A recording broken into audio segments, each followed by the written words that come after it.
Always been virtual. Okay.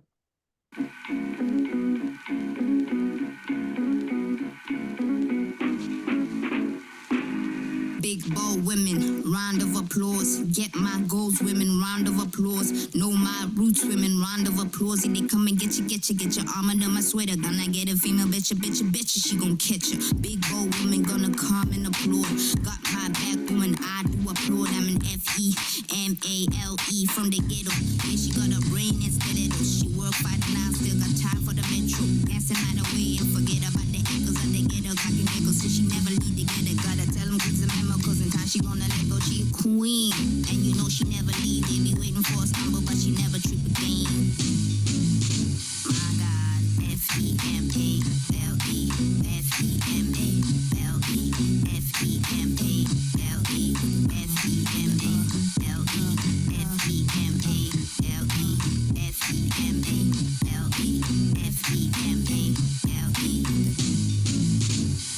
Go, she a queen, and you know she never leave. They be waiting for a stumble, but she never trip again. Nigga tenant, Perez, Ron, asking if baby got back. Got it from the motherland. Mother Mary never met a mother can be like that. So far, only made in Africa, cause the women in my village only carry 5 stars. F-E-M, my God, F-E-M-A-L-E, F-E-M-M-L-E, F-E-M-A-L-E, F-E-M-M-L-E,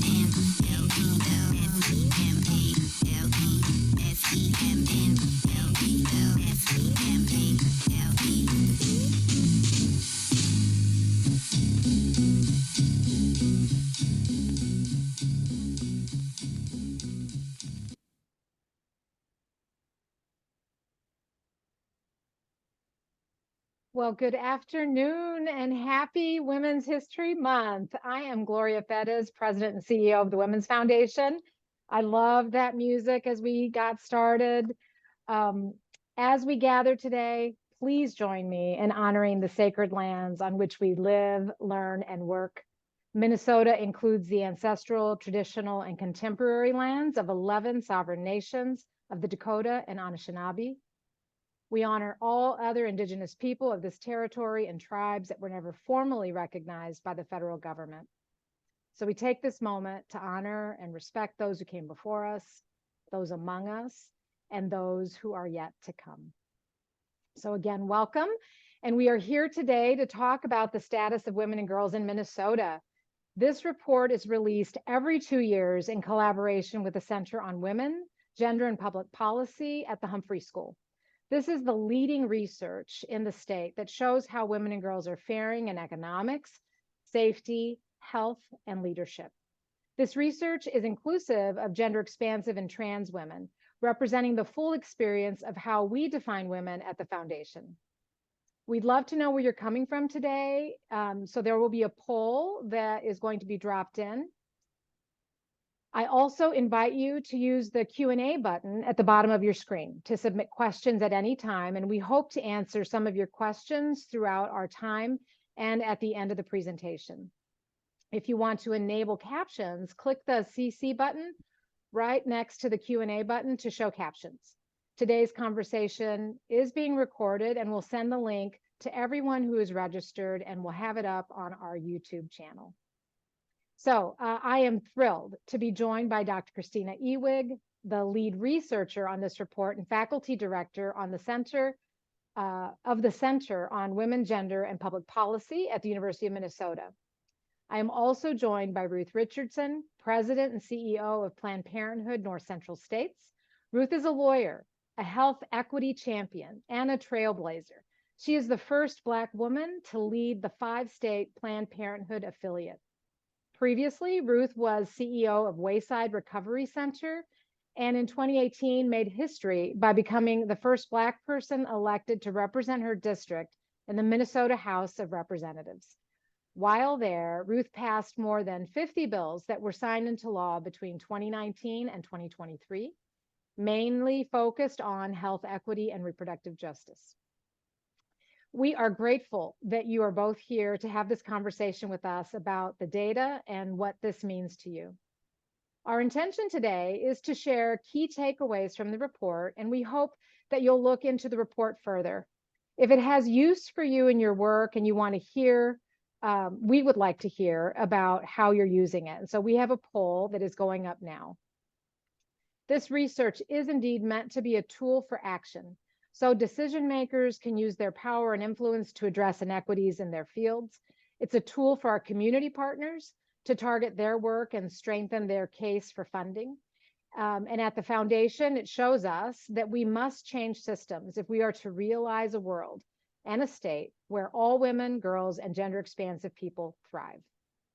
We know from the data and from listening to women and girls across Minnesota that if we improve the economic lives, safety, health, and leadership for women, we can ensure that the renowned quality of life in Minnesota is experienced by all our families. Women in our state are critical to economic growth and competitiveness and are essential contributors to families, communities, and the workforce. Yet too many women and girls and gender-expansive people are not safe and do not have access to opportunities because of barriers they face, often because of their gender, race, ethnicity, geography, ability, or sexuality. This research is unique in that it looks at traditional race and ethnic categories, but other kinds of backgrounds too, like the experiences of women in greater and rural Minnesota, LGBTQ+ folks, people with disabilities, and how these attributes affect their experiences with access and opportunities. Whenever possible, the research also looks at major immigrant groups in our state as well. We use this analysis to guide our investments in all areas, including the policies we advocate for and the grant making we do, because the more we value and invest in the answers that live in our state's communities, the stronger and more lasting our solutions will be. So before we begin with the first of 4 research areas that we'll discuss today, Christina, maybe you want to share what's new since the last report. Sure. Thanks, Gloria, and hello, everybody. It's great to be here today presenting another newly updated status report on Women and Girls Plus in Minnesota. Note the new name that we have for it. Just a little bit of background on the data that we use. A lot of the data is our own statistical analysis using data, for example, from the Census Bureau's American Community Survey or from the Minnesota Student Survey, but we also draw on a lot of other secondary sources from organizations and scholars that are doing work relevant to the data that we want to collect. Some of the things that we have new in this report is that we were pleased this time around to have some of those surveys that we traditionally use and data sources we traditionally use have expanded some of their questions and categories. So we've been better able to capture the experiences of LGBTQ+ Minnesotans, especially in the domains of health and safety. We also took a deeper dive into science, technology, engineering, and math professions and the degree to which women engage in those occupations. When we look at health, for example, we see many more and include that in science, technology, engineering, and math, because of course, health is science-based. We see a majority of women working in those occupations in the state. But in the more traditional areas, it remains a narrow amount of women. And we've also have some new data points in our reproductive health section within the health section, which is especially important as we track what has happened in the post-Dobbs context for Minnesota. Thank you. That's terrific. Well, let's get on to economics. Because Minnesota women are second in the nation in workforce participation, and in many cases are heads of their households, we know their economic success is directly tied to the well-being of children and families. And we know that economic security intersects with every other aspect of a woman's life, impacting her health, safety, access to leadership opportunities. So it's crucial that we invest in creating opportunities that sustain women's lives as caregivers for families and communities. We see in this report that the wage gap hasn't changed much in the last 10 years. Now, obviously, this is disheartening since we've seen that differences in pay are one of the key factors in economic stability and our ability to care for our families and support the next generation. When we look at the disaggregated data, we can see that Black, Indigenous, and women of color are facing stark disparities in wages that ladder up to some very discouraging statistics about the wealth gap. Wages and the fields in which women work are really not changing fast enough. So, Christina, what's at the root of these disparities in earnings, and why do the barriers persist in closing the gender and racial wage gap? Well, the three main barriers to closing the gender wage gap specifically is one thing that we call occupational segregation. And so that's the clustering of women in particular kinds of jobs that are paid less, and men are clustered in other kinds of jobs where the pay is higher. That accounts for about half of that gender wage gap that we consistently see over time.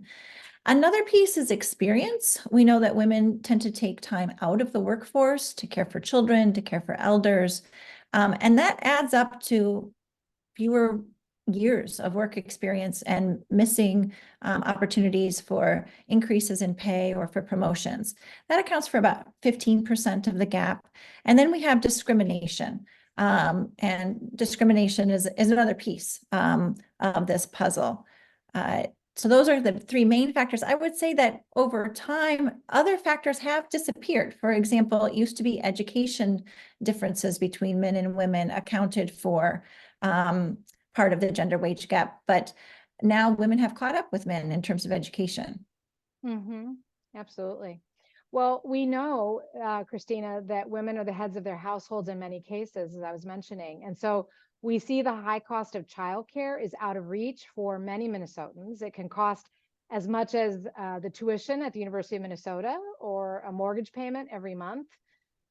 So what is the economic impact of the cost and accessibility of childcare? Well, it is I like to think of childcare as infrastructure. It's a roadway for parents to get themselves to work. And when you don't have accessible childcare, either in terms of the spots available or the costs, then that's a major economic barrier. Maybe we could switch to the slide on childcare and cover that a little bit. Mm-hmm. So if we look at this slide on childcare, what the federal government guidelines are is that families should spend no more than 7% of their income on childcare costs. But here you can see that even white married couples that tend to be our higher earners in Minnesota are spending 17% on infant-based center childcare.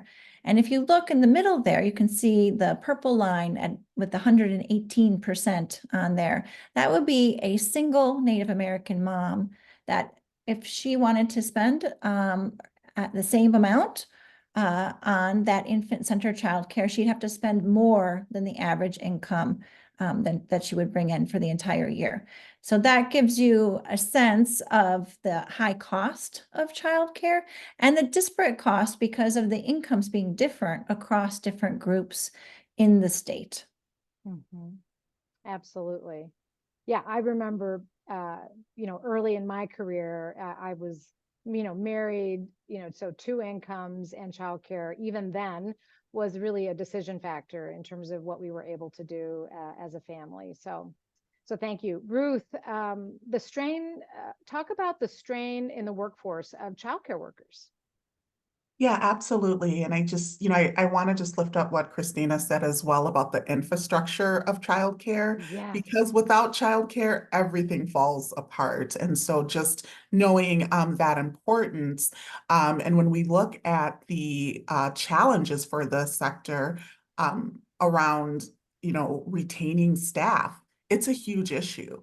And I think it's being also felt really acutely in rural areas as well, where there were not as many options for childcare to begin with as well. And so as the sector is navigating the challenges of low wages, because think about working full-time in a childcare setting, but not earning enough for your child to be in a childcare setting, that creates a real difficult challenge within the sector because individuals with what they make providing childcare are not able to afford it for themselves.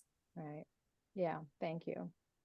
So Christina, where do we need to make inroads to close the wealth gap? All right, well, we talked a little bit about the wage gap. If we could go back 2 slides, I want to show you and point out one figure that helps us to understand some of the gender wealth gap. And that is how much the wage gap is actually contributing to the wealth gap. So you see here we have a top line figure of $483,000 is the average amount of money that women lose due to the gender wage gap. And that's all women, all races combined. If we were to look just at Black and Latino women, we would see more than $1 million over their lifetime. So when you think about that a little bit, you can see how wages themselves are a key factor behind the wealth gap. And we often think of the wealth gap as being based on race. It is. And you can see here in this figure that it's really a race-gender combination. In addition to income, however, we have an inheritance gap, right? So if you come from wealth, you're able to take that wealth into the next generation. And home ownership. I mean, home ownership is a big piece. It's a building block to wealth. And that's where in the nation and in Minnesota, that has been a key missing piece for Black Minnesotans and Black Americans because of redlining over the years. There hasn't been the same opportunities for home ownership. So those are the 3 key components that combine into the wealth gap. Yeah, thank you. Speaking of home ownership, Ruth, we see in the report that the Twin Cities has the largest home ownership gap between Black and white families of any metro region in the United States. And it impacts single mother households from communities of color the most. Where are we now with Black home ownership? I think it's important to lift up the fact that we're going in the wrong direction as it relates to home ownership. And when we see, this data that Minnesota's home ownership gap is for Black people is among the largest in the nation, I want people to know that it hasn't always been this way. Because that rate of home ownership is decreasing for Black Minnesotans. And when we think about sort of the peak of Black home ownership in Minnesota, that was in the 1950s. And the gap between Black and white home ownership at that time, it was about a 20% gap. And fast forward to today, it's almost a 50% gap when we're talking about those home ownership rates. And I don't think that we can have this conversation without talking about the impact of the destruction of the Rondo community and the recognition that running I-94 through what was basically the heartbeat of the Black middle class within St. Paul, we're continuing to feel those impacts and the legacy of that destruction within the current day. And, to understand what was destroyed within Rondo, families were paid pennies on the dollar for their homes. For their businesses. And we cannot forget that there was an alternate route to build I-94 that would not have displaced a single homeowner. So with that frame, and we're talking a lot about policy today and the importance of understanding the impact of those policy decisions, it's important to lift that point up. And what was extinguished, as Christina talks about how home ownership is so important to building wealth, there was more than $271 million of generational wealth that was extinguished as a result of the loss of the Rondo community. And once you had these individuals who were paid pennies on the dollar for their property, there were not additional opportunities to go out and buy homes because you had restrictive covenants that prevented Black people from buying homes in many areas, and redlining as well. There were areas that the federal government just refused to invest in. And so as we have this conversation today, the legacy that continues is also having an impact, because we have to talk about the fact that Black homeowners today have higher interest rates than white homeowners. And you can also look at Black homeowners who have substantially higher incomes. They pay more in interest rates than white homeowners that have much lower incomes. And I think we've all seen the news stories about appraisals where Black families have had their houses underappraised, sometimes at rates of $100,000, $200,000, $300,000 less. And so I think it's important that we continue to talk about the way that that legacy continues. But there's also, I think, a lot of hope. The Reconnect Rondo funding that when I was in the legislature, that I was able to submit to begin to look at reconnecting Rondo with the land bridge to increase housing and businesses. The work of Representatives Hassan and Agbaje around housing, I think, are important too. But it's a key point that there's a lot more that needs to be done in this space. It's important to remember that history, as you say, that legacy wasn't able to be passed on to other Black families going forward. I mean, you said $271 million of wealth lost. I mean, that is tragic for sure. So Ruth, we're living in a highly polarized environment right now. And, you know, when you were in the legislature, you accomplished a great deal for women and girls in your time as a representative. And we hear a lot about how progress gets us stuck. And as a policymaker, I'd love to know, what was your experience when you first got to the legislature? And how do you get unstuck? How did you get unstuck to get to progress? It's a really great question. And coming into the legislature, and I always refer to myself as an accidental politician because there was no strategic plan or forethought that got me into the space. And you know, one of the first things that I noted as a first-time legislator, we were in a unique position in Minnesota. We were the only legislature in the nation that had a divided legislature. The House was Democratic controlled, the Senate was Republican controlled. And so it was really clear from the beginning, if anything was going to get done, there had to be the ability to work across the aisle in order to get things done. And I think part of getting unstuck is about being unrelenting, because oftentimes what happens within the policy context within the legislature, you introduce a bill and it might not pass that first session. So you have to continue to stay that track. And I think, you know, one of the bills that passed my first 2 years within office that I'm most proud of is the Dignity in Pregnancy and Childbirth Act bill. And this real focus around Black maternal health. And when it was, and I had to work it because when it was first introduced, it didn't move, and it took a lot of conversations. And I think one of the key things was education, because being able to point to the research, and I think that's why conversations like this are so important. We were able to point to the research to show that you could control for all the factors for Black women, and they were still more likely to die, right? So understanding that, I think, was really critical, because a lot of people had in their minds like the reasons why these outcomes might not might look this way, including blaming women as opposed to understanding some of the systemic structures and how obstetric racism is deadly.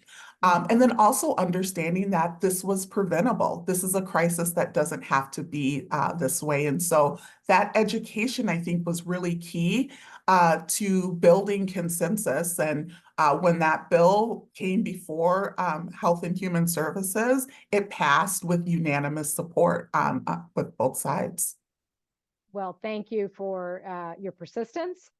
Thank you for investing in those relationships, because yes, education is really important, and it will fall on deaf ears if you really don't have a relationship to help bridge that. So thank you for that.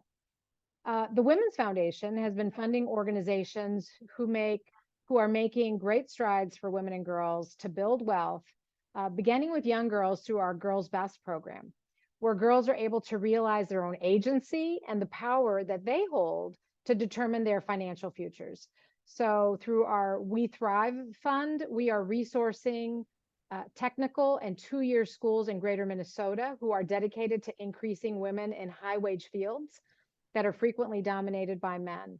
But when women enter these fields, they have to know that they are supported and safe to be able to be sustained in these jobs. And so we're also just about to announce new funding to the Neighborhood Development Center, NDC, for building stronger pathways for entrepreneurs. So at the Women's Foundation, we're just really trying to, approach the issue from these various ways. Of course, we've supported paid family medical leave, which is another important lever in helping families maintain their wages at a critical time for their family. And, we're also trying to address barriers that exist in financial systems. Something that people don't often know about the Women's Foundation is that we do provide grants through program-related investments to organizations like Foster Advocates, the Latino Economic Development Center, the African Development Center, that provide education and programs about affordable housing options to residents. And so, yes, we need access to get homes at affordable prices, and then we need to make sure that there are the supports that people can stay in their homes successfully. So let's talk about safety. In this report, we continue to see rates of violence against women with consequences that have ripple effects through a lifetime, impacting earnings and health, and both physical and mental. The prevalence of violence has not changed since our last report. So we see that 1 in 2 women report sexual violence from a partner. 1 in 4 women report experiencing physical abuse from a partner at some point in her life. And we see disturbing evidence of students experiencing bullying, harassment, sexual violence in colleges. And we know that many people who are experiencing violence are unable to report it. So Christina, I know you were able to pull some new data into this report. Is there anything that you'd want to highlight? Sure. This is one of the areas where we were able to get new data on LGBTQ plus Minnesotans. Part of that is thanks to the good work of Rainbow Health Minnesota that did a excellent survey.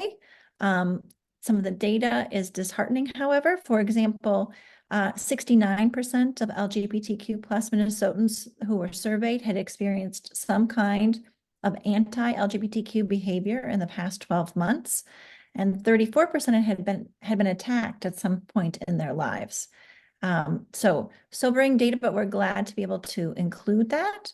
The College Student Health Survey, which is led by researchers at the University of Minnesota, has also now begun to include gender-expansive categories. And that allows us to report, for example, that 1 in every 2 Minnesota transgender college students are survivors of sexual assault. So not a pretty picture overall, but on some brighter notes, we have seen some policy wins. In our last report, we talked about the establishment of the Office on Missing and Murdered Indigenous Relatives. And with this report, we're able to celebrate the newly established Office of Missing and Murdered Black Women and Girls. And both of these policy changes coming through the legislature, we hope that they lead to some more systemic changes and ultimately some changes in the statistics that we've been reporting for years now. Yeah, thank you. Well, it is sobering data, but we like to say at the Women's Foundation, what you inspect, you improve. And so, you know, the offices that you just mentioned were supported by the foundation to support the research and the advocacy to look at that disproportionate violence that our communities are experiencing. And we want to continue to produce those kinds of reports to create change. So we are grateful for your partnership and we'll continue to do so. Ruth, what systemic changes need to happen to make a difference? What are you thinking about? Yeah, and I think it's, your point is really well taken because you can't solve for things that you can't measure or that you don't have the data for, right? And one of the things that really struck me on the journey to creating the Office for Missing and Murdered Black Women and Girls was the lack of data that was available. Within our state and nationally as well. Because when we started on that work, the estimates were that there were anywhere between 64,000 and 75,000 Black women and girls missing across the United States. There's a big difference between 64,000 and 75,000. And so what we really knew is like, we don't know the scope of the issues that we are seeking to address. And when we think about the Office for Indigenous Relatives and also for Black women and girls, the ability to have an investment to really address the disparities is really important. Our missing person cases stay open 4 times longer for Black women and girls when compared to their peers. And understanding not only the data that was there, but also the powerful stories that families brought to the Capitol. And I think it's really important that when we are having these conversations, that we're lifting up both the stories and the data, because that is so often when those two things come together that we can begin to move the needle on some of these things.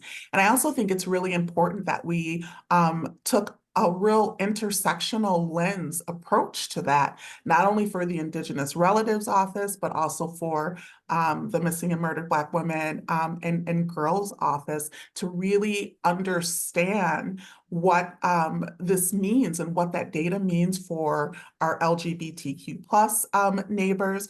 Also thinking about individuals with disabilities as well, because those intersections have an impact. And I think it's also really important for us to be able to build the support to move further upstream to prevention, because that really is the work that we really need to be focused on. We know that there are so many sort of intersectional challenges that are facing our Indigenous and Black communities within Minnesota, and this direct investment is an opportunity to be really prevention focused.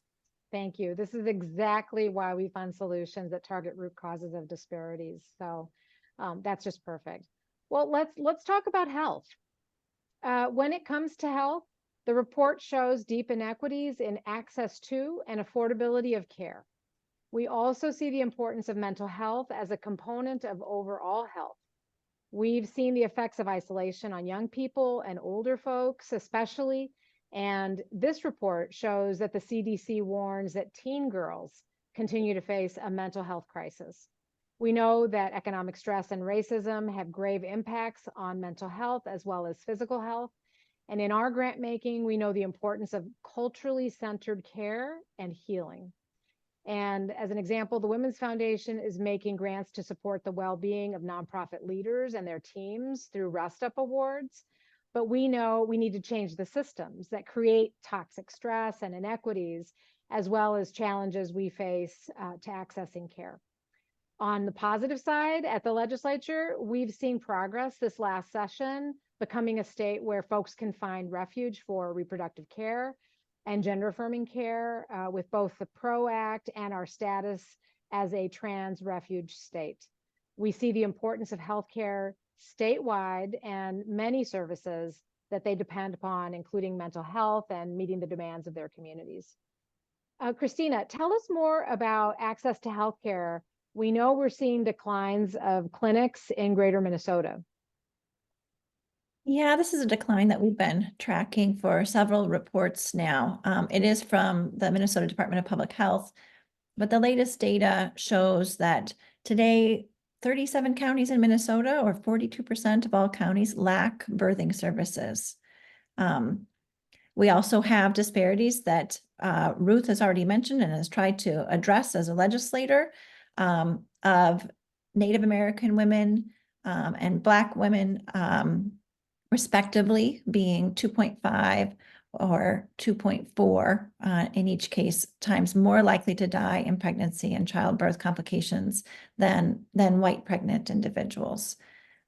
So they're particularly in the reproductive health realm, whether it's childbirth, whether it's contraception, we have some real lack of access issues. On the flip side, as you've mentioned, Gloria, we have remained a state where abortion is legal and accessible. And in that way, we have become a refuge state, oftentimes from women in neighboring states, but also coming from further away who come for abortion care. Yeah, thank you. You know, Ruth, you have this long history leading policy change for the Office of Missing and Murdered Black Women and the Dignity in Pregnancy and Childbirth Act.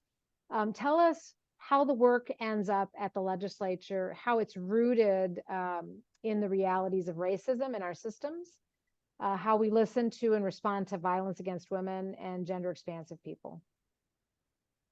Yeah, there is, I think it's really important as we look at not only the health inequities that we currently see today and the health disparities. I think it's important that we highlight the fact that these inequities and disparities, they're not surprises, they're predictable. They're predictable outcomes of a system working the way that it was designed to work. And as we think about, the Black maternal health crisis, for example, or the Indigenous maternal mortality crisis, we understand two things for sure. One, it's preventable. Mm-hmm. And I think, when we see the CDC research that more than 84% of those deaths are preventable, it is a cue for not only policymakers, but also for community to really understand how we begin to push the levers to create the system that we want to see and for the outcomes that we want to see as well. And as we think about like the legacy of obstetrics within this country, we cannot ignore the fact that our obstetric system was built upon the brutalization of enslaved Black women. So to move forward to today and to see these outcomes again, that's why we talk about these outcomes being predictable. I think it's also really important to lift up with with Dobbs and Roe being overturned. It's a much worse landscape today. But even with Roe, we had challenges, and so we can't ignore that fact as well. We know that it's more dangerous to be pregnant today in the United States than it was 30 years ago. And I think that all of this kind of comes together to tell us the importance of the policy decisions that are being made and the importance of centering the research and the data and the real life impact that is being felt by individuals, by Minnesotans as we do this work. Yeah, thank you. Dr. Ewig talked about reproductive health. could you talk about the reproductive justice framework and how it embraces not just, healthcare, but like this more holistic view? Yeah, absolutely. And the reproductive justice framework, this came from a group of influential Black women back in 1994. And with this framework, it goes beyond sort of this idea of thinking about reproductive health and access to abortion as sort of the be it end all. But it really encompasses three factors: the right to have a child, the right not to have a child, and the right to parent a child in a safe and healthy environment. And when you think about the framework, it also takes into account, the importance of understanding the historical legacies about how we've gotten to the place that we are.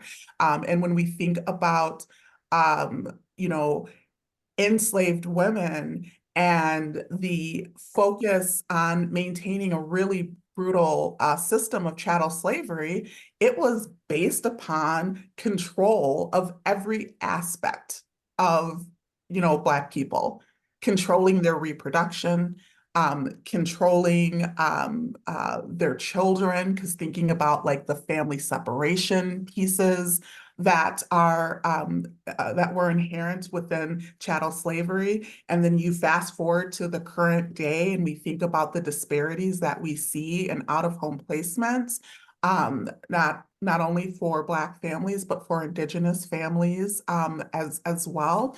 And then just also recognizing the overall sort of structure of raising a family and what it takes to raise a family. We were talking about childcare earlier and the importance of having access to safe and quality childcare. We're talking about housing and thinking about all of the different economic factors that go into creating a space where families can do more than survive, but they can actually have an opportunity to thrive. Thank you for that. I think that is a very powerful frame to be thinking about. And, at the legislature this session, our policy agenda is focused squarely on health and well-being. And just this week, we testified about the need to create state standards for health education. So decisions that have great impacts on the health and well-being of our young people are not left to individual districts.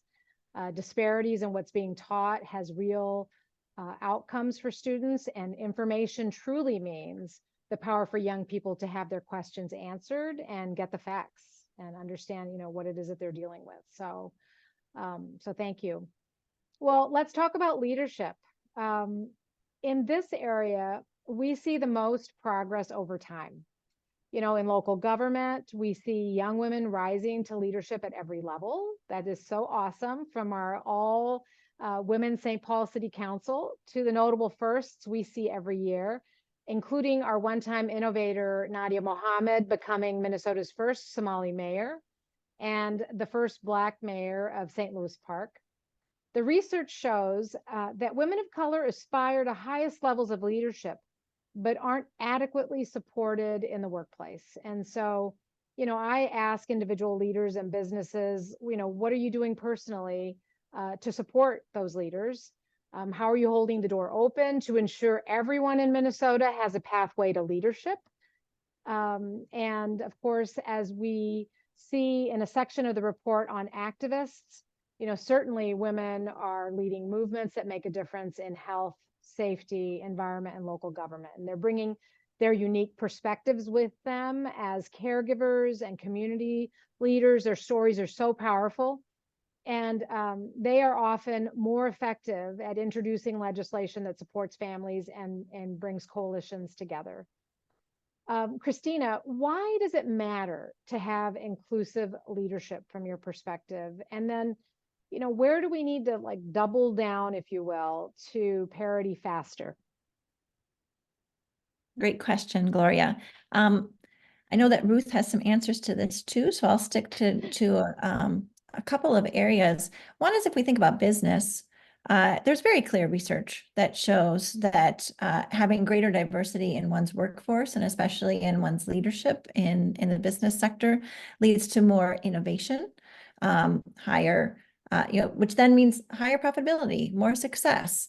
We also know that when you have diverse leaders in businesses, it is a signal oftentimes for the workforce itself to create a more welcoming environment, right? So and the two go together. If you want to continue to have success, you need to continue to have a workplace context with that diversity and in which people feel welcome and feel part of a team. The other piece you've mentioned a little bit already, Gloria, is within legislatures. We know we have really clear research showing that when we elect women, when we elect legislators of color, they are often working for interests on behalf of their identity group. So we know that women legislators tend to place more emphasis on health and human services, for example, because it's an area in which both they predominate in the workforce and in which they do a lot of the care in their households.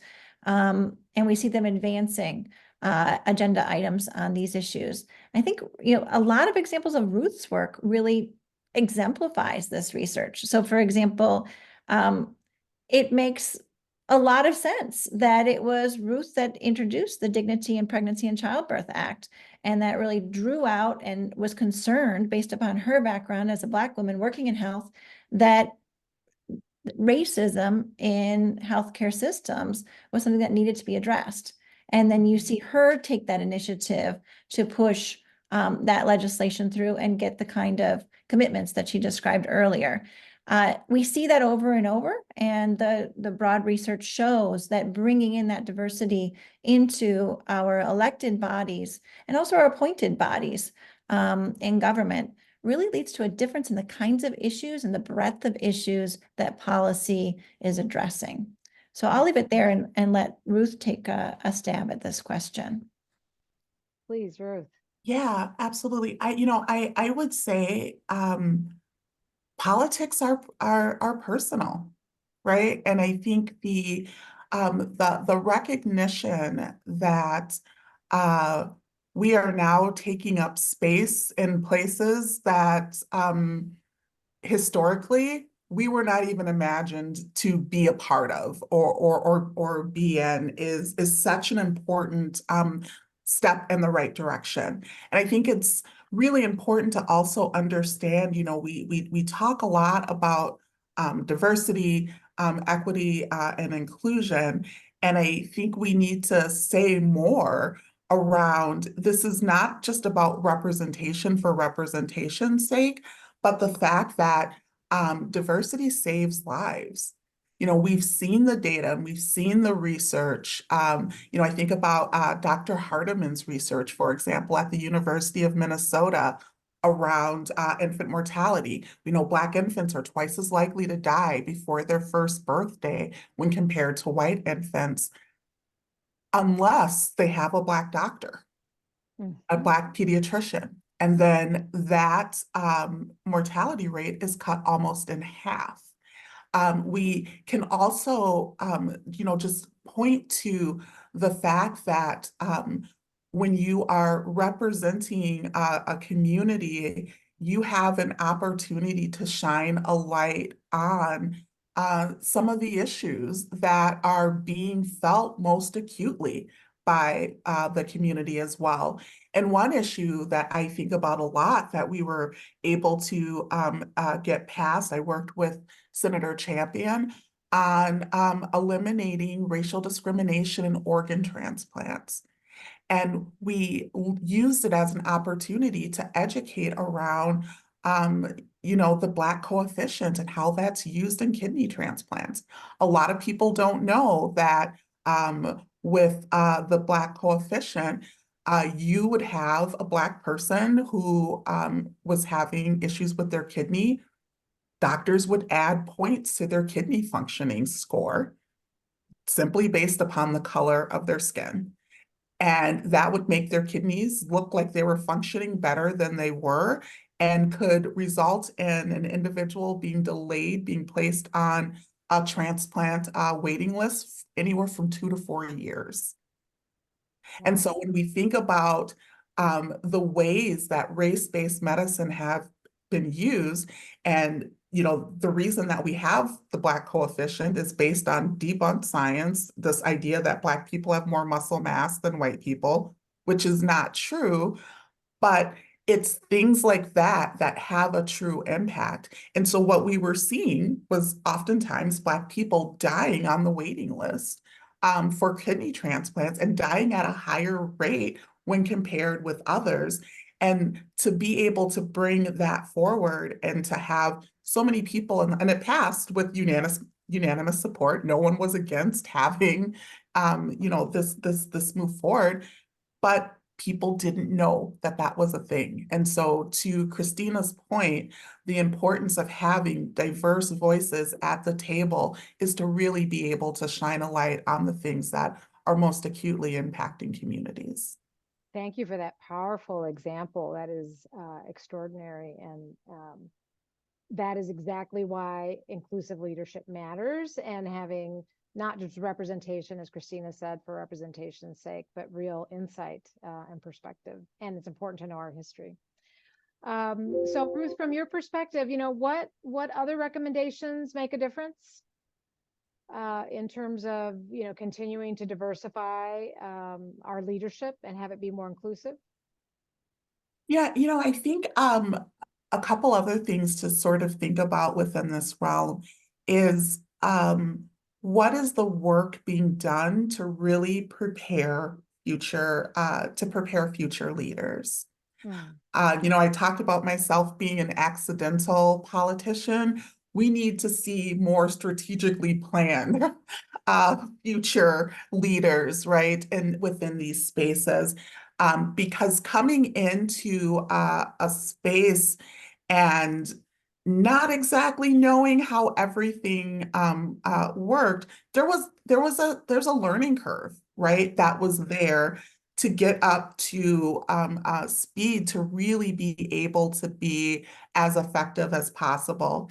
And what is really inspiring for me within this moment, as we're seeing much more diversity, you lifted up the city council, the St. Paul City Council, the new St. Louis Park mayor, is that creates this ability to really start to think about the future, and to really start to think about what's the work that is not only being done within our city councils, within our county commissioner spaces, and within the state and federal legislatures, to really begin to also think about what are we doing as a community?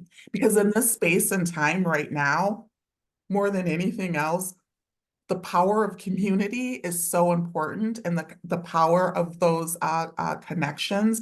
And so I think there's a real huge opportunity here, and that's why the work that you all are doing at the Women's Foundation is so important as a convener in these spaces, to bring together people to really be not only able to have these important conversations, but to really be thinking about having a collective structure, voice, and power to build and plan for the outcomes that we want to see.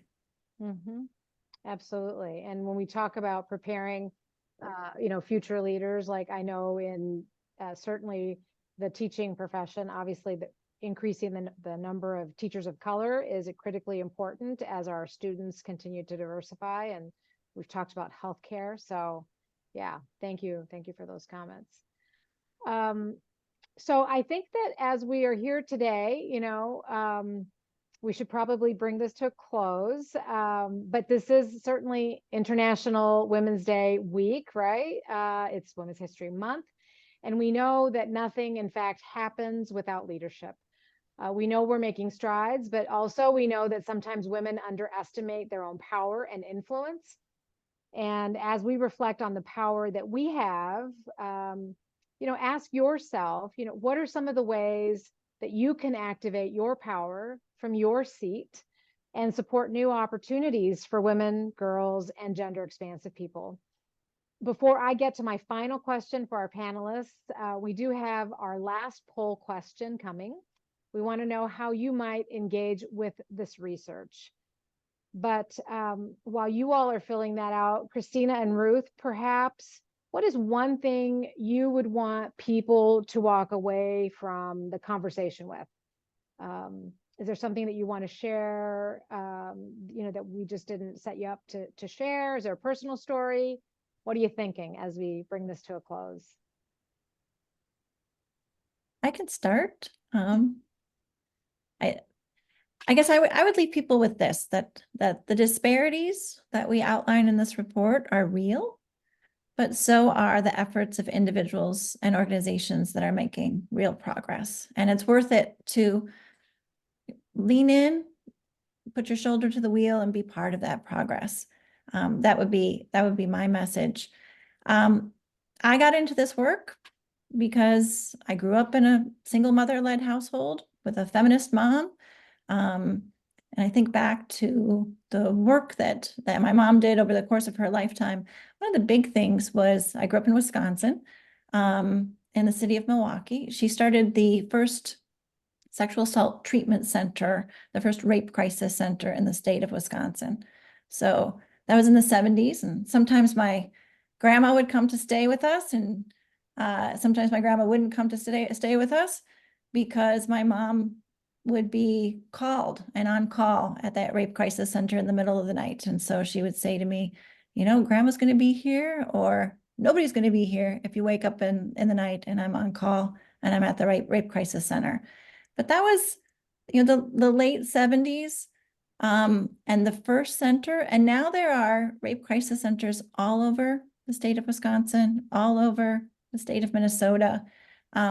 We still have these statistics on rape and violence that are real, and they're a problem, and we need to seek those systemic solutions to them. But we've seen a lot of progress in terms of the help and care that victims of violence can seek today. And so we're underlining the disparities with this report, but I also see it as our point isn't to generate despair, but rather to pose a challenge to each one of us. What kinds of skills, what kinds of alliances can we make? What is our passion among these many different problems that we need to resolve, where we want to put our skills and alliances to work to solve that particular challenge? And that's what I really invite our audience members to think about and to do as we close out our webinar today. I am going to remember that story, and kudos to your mom, and thank you for putting her shoulder to the wheel as a single mom. That was no easy task for her to do. So thank you. Ruth, what would you like to add? I would add that the disparities that we see, the inequities that we see, and the racism that continues to permeate, that racism is very expensive. And it's expensive to maintain in many ways, not just economically, but also the impact on people as well. And I come from a long line of storytellers, Black women who went through some things and are still going through some things. My mother grew up. She worked in the fields of Mississippi as a child picking cotton. My grandparents, sharecroppers, another very brutal system that we don't necessarily talk a lot about in terms of the economic exploitation that was there. Great-grandmother was a Black midwife, a traditional Black midwife. And, in the work that she did within community, not only was she catching babies, but she was a loan officer, she was a marriage counselor, a sex therapist, a prayer partner. There was she's a healer, so many different ways that she was a connector for community, and also the great-great-granddaughter of enslaved peoples. And so really growing up, it was the powerful stories that I heard from them that set me on the walk with purpose that I've been on, that has brought me to be able to have this conversation with you all today. And what I learned, even as a child, like hearing those stories, I didn't know things like, I didn't know about the social determinants of health. I didn't know the definition of health equity, but I knew that things didn't have to be the way that they were.